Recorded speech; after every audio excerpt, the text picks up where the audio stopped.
They incorporate these elements into newer buildings in a different way, in a more modern way. Basically, postmodern architects got sick of the stripped-down variation of modernism. They wanted to reintroduce some type of ornamentation to the facades of their buildings. Now, along with paying attention to all the buildings that I point out here today, do take notice to all the bridge tender houses for the drawbridges that span the Chicago River, because the bridge houses are all very different and quite unique and have their own design. So take notice of them. Also take notice to the bridges themselves. They all have minor differences to them, including the railings. The style of drawbridge that span the main branch of the river here is the Chicago type fixed trunnion double leaf bascule bridge. And bascule is a French term for seesaw or teeter-totter. Directly here to our right, we're going to have the elegant white glazed terracotta-clad Wrigley Building. The section on the river here is 1921. The northern half is 1924. Spanish Revival in its design with some French Renaissance elements. It is clad with 6 different shades of white glazed terracotta, which is fireproof baked clay. The tall reflective glass building here in front of us with that needle-like spire on top. This is the city of Chicago's second tallest building. The height includes the top and tip of that spire. Trump International Hotel and Tower, completed back in 2009, designed by Skidmore, Owings & Merrill. Now, as the building ascends in height, we have setbacks at different levels. Those setbacks relate to the roof lines of surrounding structures. First setback to the roof line of the Wrigley Building. Second setback to a building across the river. Third setback to the building right next door. As you can see, during daytime hours, the glass is very bright and reflective. But during evening hours, when we come back past here, it's going to be clear and transparent. You'll be able to see right in that space. And then you will notice the floors 3 through 12 are the parking garage for the building. During evening hours, you can see the mega columns rising up behind the glass.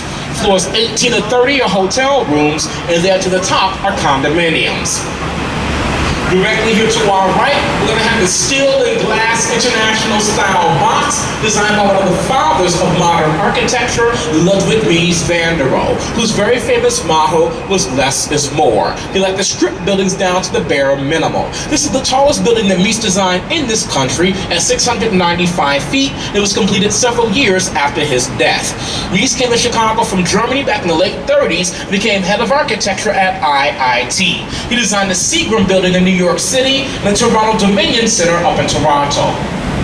Here to our right, commonly referred to as being the twin corncob towers. In reality, we're going to have Marina City. Built between 1960 to 64 and designed by architect Bertrand Goldberg, who in fact went to Germany to study under Mies van der Rohe at a school called the Bauhaus. And as you can see, their styles are very different. Bertrand Goldberg's designs are very organic. The bottom 18 floors are reserved for parking. The upper portion are condominiums. Notice how the balconies remind you of the petal on a flower. There's 16 petals per floor. There was in fact a movie partially filmed here in Chicago back in 1980 called The Hunter, starring Steve McQueen. There was a car chase with the parking ramp of that West Tower. There was a car shot off into the river as a stunt for that movie. Now, along with pointing out buildings, I like gaps and spaces between them. They can be very interesting. Notice how the space to our right is being framed by the textures of these 3 structures.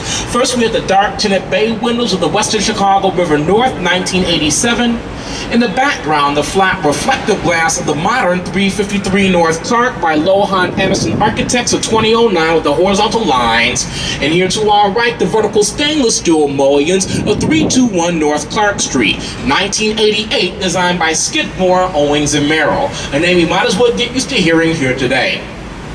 As soon as we clear what can be the clickety-clack of the Clark Street Bridge, here to our right, we have this beautiful red brick and terracotta-clad structure running horizontally along the river in the Prairie School design. The Reed Murdoch Warehouse Building from 1914, designed by architect George C. Nimmons. You have the clock tower near the top central part that was designed to hide and conceal the water tank that controlled the original sprinkler system.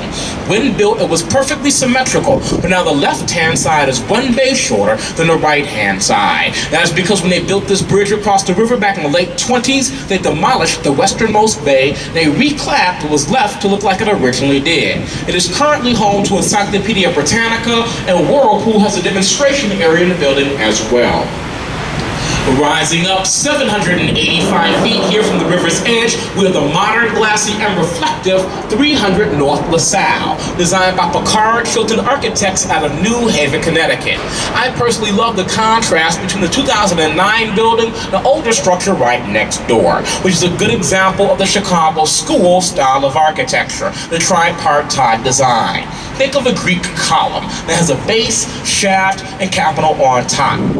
The base of the building visually anchors the structure to the ground. The shaft draws your eye up. The corners going around the top, finishing it off. That was a tea and coffee warehouse, but completed in 1912. Here to our right, we have this unbelievably huge and just ginormous building here called the Merchandise Mart, designed by Graham Anderson Probst in white in the Art Deco style. Completed back in 1930, at that time, this was the world's largest building, having more than 4 million square feet of space within its walls. So massive, in fact, that up until about 8 to 10 years ago, it had its own zip code, 60654, that is now being shared throughout the area. We have the 8 bronze busts running along the river, and they represent some of the prince merchants of the United States, including Philemon, Woolworth, Wanamaker, Marshall Field, and a few more. It was commissioned for and by the president of the Marshall Field organization, and it was going to be their wholesale warehouse and distribution center. Their plans did not materialize. 1930, the country was in the height of the Great Depression. They sold the building in 1945 for a fraction of its value to Joseph Kennedy, father of President John Kennedy. The Kennedys built the building to our right in the background, but they sold both properties in 1998. But they did retain ownership of the land to our right, jutting out into the river, Wolf Point. Well, the 3 branches come together. 4 years ago, a major planned development was approved to be built to your right on Wolf Point. That planned development includes the construction of 3 high-rises. They have finished the first and shortest of the 3, that 48-story tall apartment building on the west side. Dead center at the peak, going to have a roughly 950-foot tall building. Hopefully it goes taller. On the east side of the site, nearest the Mart, a 750-foot tall building. Now, if you had taken this boat tour 2 years ago, you have no problems seeing the train tracks directly here to our right. They're still there. They're now just covered up by the plaza and brand new 52-story tall office building, River Point, designed by Picard Chilton Architects out of New Haven, Connecticut. Phase 1 was the deck over the train tracks, which they have done. The porthole openings are fans to ventilate the diesel exhaust. On top of the tunnel, you're going to have an 1.5-acre landscape public plaza. So, next up here to our right, the building that everyone seems to oogle all over, this is 150 North Riverside Plaza, designed by Getch Architects. They're headquartered right here in Chicago. The design of the building is not just for show, not just to be cool architecture, even though it is, but this is truly form follows function. The site dictates the shape and the design of the building. The developers had a small piece of land to work with, wedged in between the river and train tracks. If you had a conventional office building where the columns came straight down, on this side that was slammed into the river, on the other side that was slammed into the train tracks. This is called a core supported building. The main central concrete core is taking on the majority of the weight and load of the tower. The diagonal beams are transferring that load into the core. The building is very slender. In order to try to prevent sway back and forth, on top of the building, they're going to install something called a tune mass damper. Sometimes tune mass dampers are giant balls of steel that act like a pendulum. In that building, they're going to be tanks of water. So a liquid tune mass damper, 200,000 gallons of water. It's all about inertia. When the winds blow one way, the water in the tank wants to slosh to the other side. That's going to help to balance out the building. Those water tanks will also act as a secondary fire suppression system, a la Towering Inferno. To our right, the headquarters to Boeing. The building itself is from 1990. They had some engineering challenges as well because of the train tracks. The tracks crisscross each other. Not a lot of room to drill down for the foundation. There's a train going through right now. Along the river's edge here, no problem. But under the southwest corner, problem because of those train tracks. So for the southwest corner, instead of being supported from the ground up, it is being suspended from the top down. If you look to the top of the building up there, you You have that steel truss system on top that's being anchored to the east side of the building along the river to help support and suspend that corner. That corner is what you call being cantilevered. Think of a diving board for a swimming pool. One end of the diving board is anchored to the earth where the board hangs out freely and securely over the water. The slab of limestone here to our right currently goes by the name of 2 North Riverside Plaza, a much better like the original name given to the building back in 1929. The Chicago Daily News building designed by Halliburton and Root, Art Deco. And as soon as we clear Madison, keep your eyes to the right in the background. Behind the old Daily News building is a taller glacier building that some say remind them of an oversized cash register. Completed back in 1987, it was designed by German-born Chicago-based architect Helmut Jahn. So here you can clearly see below the buildings, not to the basement, to the train tracks. All the buildings to our right along the river are built atop air rights. And that means the developers bought the air above the train tracks from the railroad companies in order to build and develop buildings above that space. That is not uncommon at all. If any of you all have ever gone to New York City, you're going down Park Avenue or Madison towards Grand Central, for the most part, all those buildings are built atop air rights because they're the train tracks below the surface going to and from the station. So we just had Gateway Center 1. To our right is merely its twin, Gateway Center 2. 1965 to 68, Skidmore, Owings and Merrill. Again, Union Station is a short, classically inspired building, a quarter of a block to our right there in the background from 1925. I know that most of you all aren't from Chicago, but perhaps you have seen these buildings on TV, you may not realize it. If any of you all have ever seen The Untouchables from 1987 with Sean Connery and Kevin Costner, there's a scene at the end where you had the baby stroller falling down the stair steps in a shootout, but that scene was filmed in the Great Hall there of Union Station. At one time, there was a beautiful grand concourse for Union Station that stood directly here to our right. But in the name of modernization, it was stupidly torn down in 1969, replaced with the architecturally uninspiring Gateway Center 3 here in 1971. Then we're going to have this little old short 4-story building that now houses a health club and corner bakery. Originally it was home to the Mid-America Commodities Exchange. When you have an exchange, normally you have a trading room floor. You don't want a lot of interior support columns. So instead of using a whole lot of interior support columns, the X's going around the outside are doing the majority of the supporting.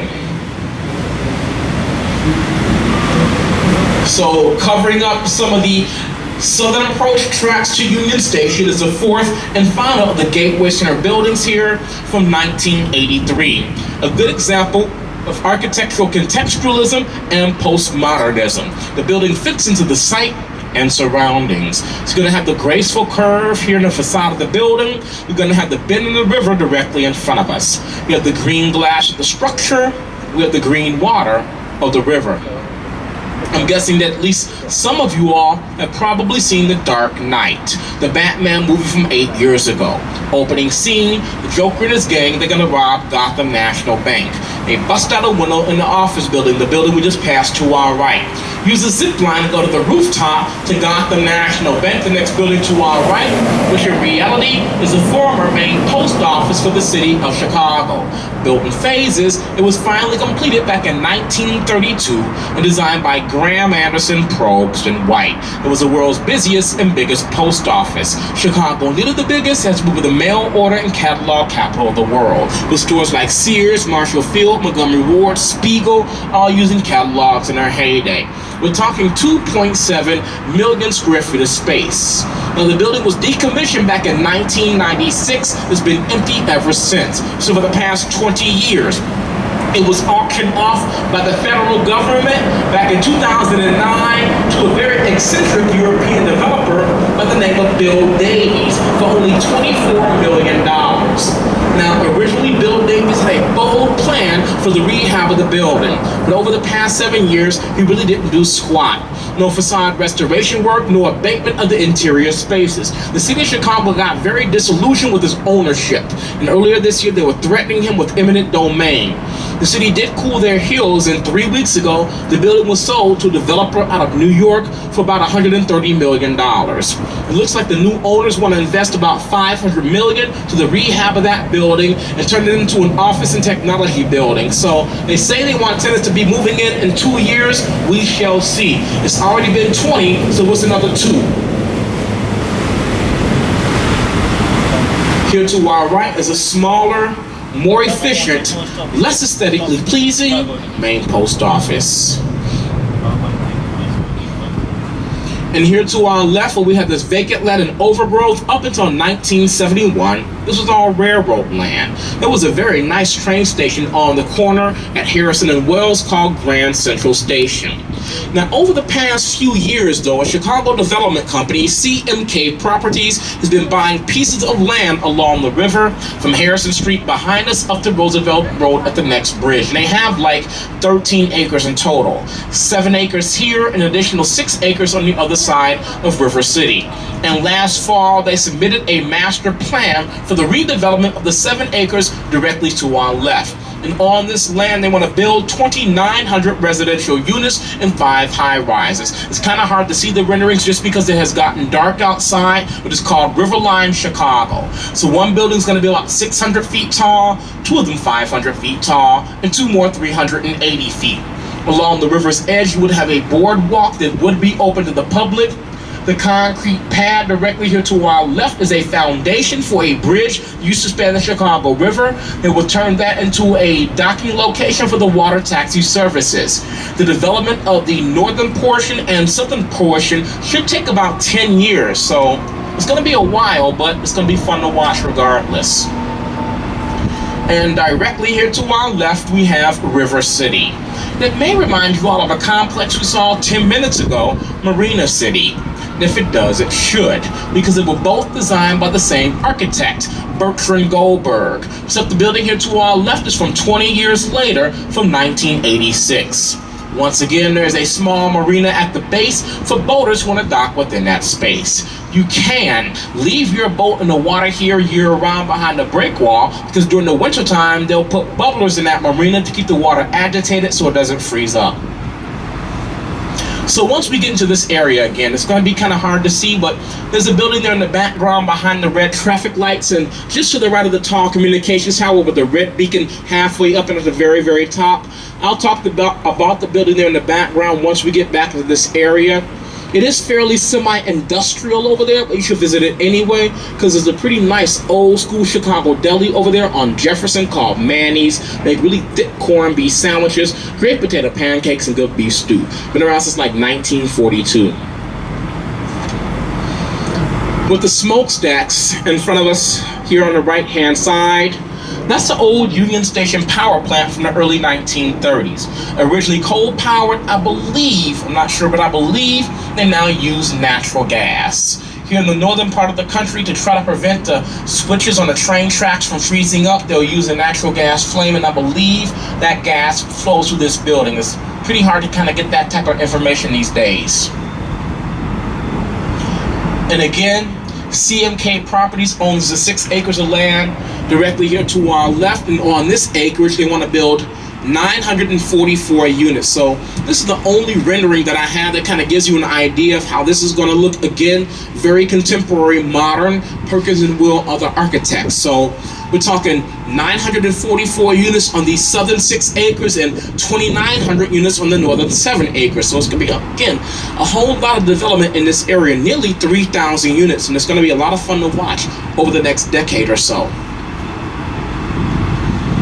And just, I like to reiterate, just do take notice to the bridge houses, just because they're very different and quite unique.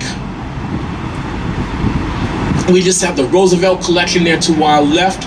You're seeing half of a 2-tower mid-rise complex from 2009. 6 floors of residential on top of 2 floors of retail on top of 3 levels of parking. And then you have a 21-screen theater there on the northern part of the project.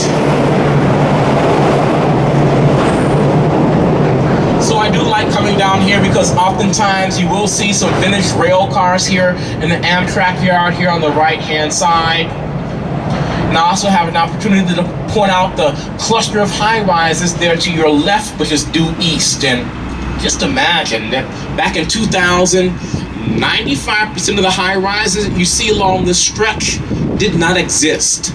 What's been built over here rivals many skylines in the entire Midwest. That is called the South Loop.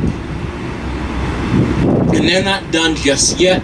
In fact, there's plenty of room for growth, especially here along the river's edge. Up until the late 1970s, all the land directly here to our left was railroad yards. In fact, it's kind of hard to see, but you still have some railroad ties directly here to our left along the river's edge. But we have 62 acres of prime real estate directly here to our left. And as of 2 weeks ago, this 62 acres was bought by a development company here in Chicago, Related Midwest. And whatever happens in terms of development is going to cost a lot of money because there's absolutely no infrastructure over here to speak of. No streets, no sewers, no nothing. So we're talking about a blank slate. Personally, I would love to see the southern extension of downtown and the western extension of the South Loop come together. Tall, dense, a multitude of functions and uses, hotel, office, residential, retail, some green space, and a great riverwalk that connects Chinatown to downtown. But the bigger the buildings you get, the more tax dollars it brings in. The more tax dollars it brings in, you're going to start to help to offset some of that initial investment of the infrastructure. So if we kept going in this here direction for a while longer, let's say 10 days to 2 weeks, eventually we'd make it down to the Gulf of Mexico. Now I'll tell you how, because people do it all the time. Out of Lake Michigan and down the main branch of the Chicago River. Now the south branch where we are right now, and about 4 miles further down, the river then flows into the Chicago Sanitary and Ship Canal. That canal was dug 1892 to 1900. It then flows into the Des Plaines River into the Illinois River into the Mississippi River, and down to the Gulf we go. Before the Sanitary and Ship Canal was constructed, we had the IM, the Illinois and Michigan Canal, dug 1836 to 1848. The railroad bridge that is up, this one is no longer used. It is in the upright lock position. The old Baltimore and Ohio Railroad Bridge from 1930. The one that is down is still used. This is the old St. Charles Airline Bridge from 1918. Now, before there were any canals in the area at all, the Native Americans who lived on this land, they would have to portage. That means they would have to pick up and carry their canoes and walk them about 5 to 7 miles over some muddy, mucky, swampy, marshy land called Mud Lake, from the south branch of the Chicago River to the Des Plaines, and or vice versa. During the heavy springtime rains, however, the Native Americans would not have to portage because Mud Lake would flood. It would become a slough, allowing the south branch of the Chicago River and the Des Plaines to then naturally connect. The first Europeans, Joliet and Marquette, came to the area 1673. Louis Joliet was a French explorer and Pierre Marquette was a French-Canadian missionary. I think they just raised the lift bridge to allow the tug to pass through. Hopefully we get a chance to see it come down. If it is up, I can't tell just yet. Actually, yeah, it is up. So we're now entering Chinatown. We have Ping Tom Memorial Park directly here to our left, named for Ping Tom. He was a business leader and developer in the Chinatown neighborhood. He was also a great advocate for green space. When they built the Dan Ryan Expressway, Interstate 94 through the area back in the early 1960s, it totally obliterated the only park the community had. He fought for many years for a new one. Unfortunately, he did not live to see that happen. He died back in 95. When some of that railroad land became available, the city of Chicago bought it. They turned first the southern 6 acres into a park. The park itself was expanded by about 10 more acres over the past 5 years. So if I hear that siren, that means the lift bridge in front of us is going to be coming down, and hopefully we get a chance to see that happen.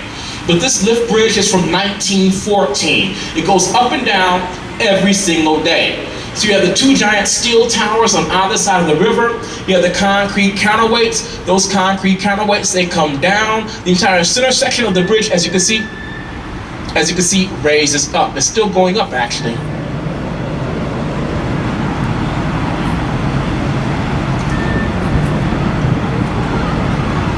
So I guess it has to go to a certain point, and then hopefully we'll hear the siren, and if we hear that siren, that means it's going to be coming down. But again, every single day this one goes up and down. So you have 100-year-old technology working just fine. But if any of you all have any quick questions for me over the next few short moments, certainly feel free to ask, and I will do my very, very best to answer your questions.